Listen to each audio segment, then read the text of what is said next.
Something happens. Maybe it is something someone said. Maybe it is something they did not say when they should have. Maybe it is a moment where you expected something, not much, just something, and it was not there. And instead of reacting, instead of explaining how it landed, instead of doing what most people expect you to do in that moment, you go quiet.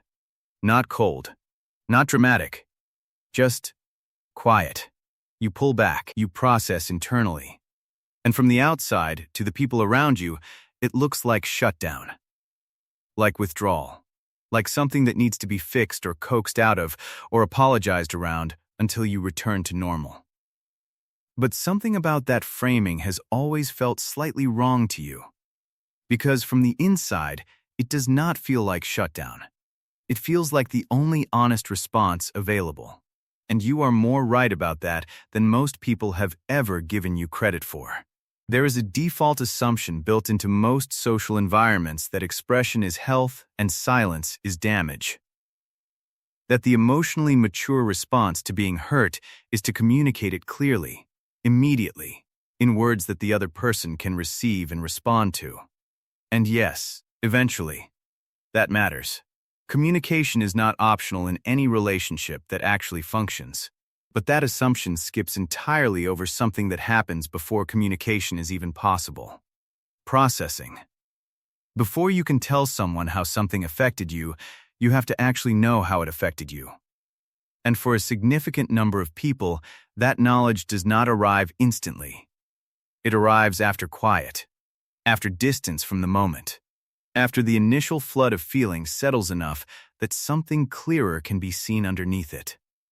Psychologists studying emotional regulation have consistently found that individuals differ substantially in how they process emotional information.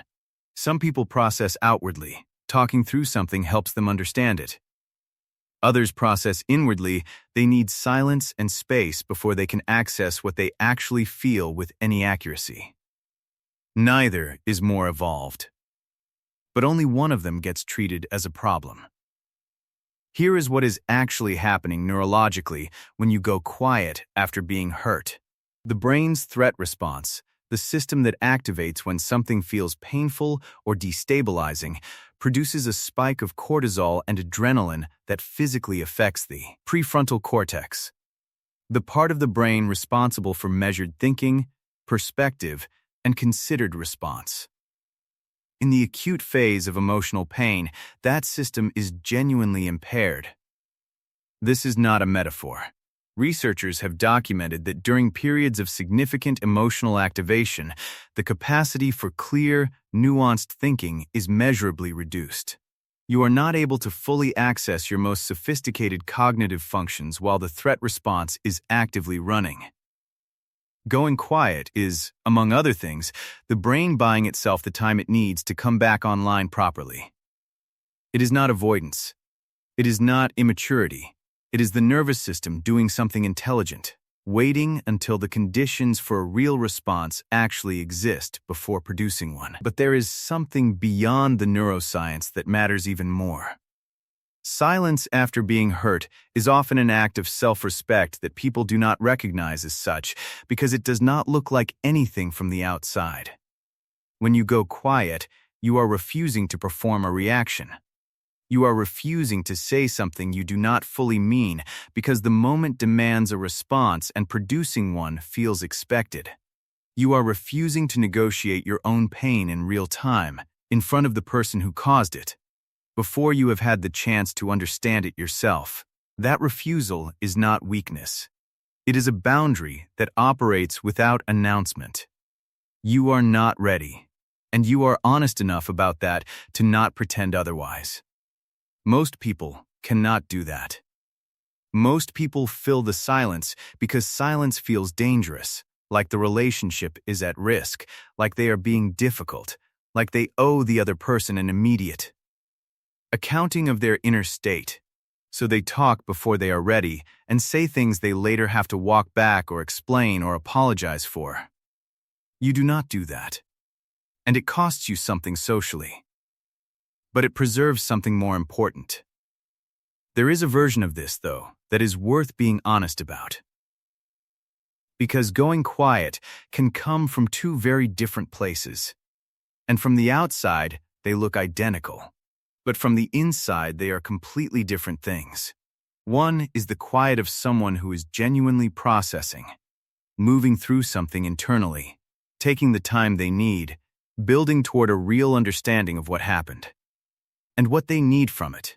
The other is the quiet of someone who learned early that expressing pain was not safe, that showing hurt led to more hurt, that the only reliable protection was to take everything inside and give nothing away. That silence was not a choice, but a defense that got built so long ago it stopped feeling like a defense and started feeling like just who they are. Both people go quiet when they are hurt, but the first is moving towards something. The second is trying to stay safe. The distinction matters.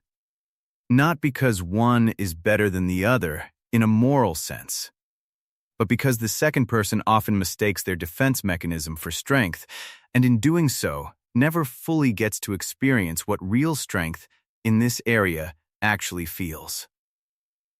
Like, which is the quiet chosen not because expression feels dangerous, but because you know yourself well enough to know you are not ready yet.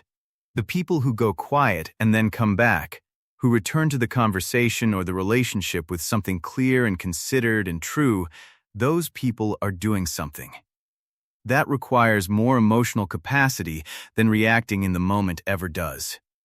Because the gap between the hurt and the response is not empty. It is where the actual work happens.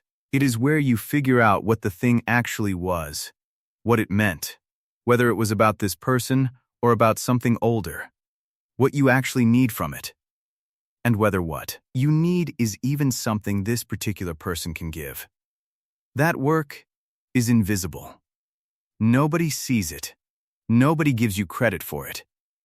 But it is the difference between a reaction and a response, between saying whatever the pain produces in the moment and saying something that is actually true. So the next time someone treats your silence like a problem to be managed, like something you are doing to them rather than something you are doing for yourself, it is worth knowing what the silence actually is. It is not shutdown. It is not punishment. It is not emotional unavailability dressed up as depth. It is you taking yourself seriously enough to wait until you have something real to say. That is not a flaw. That is one of the more difficult and honest things a person can do.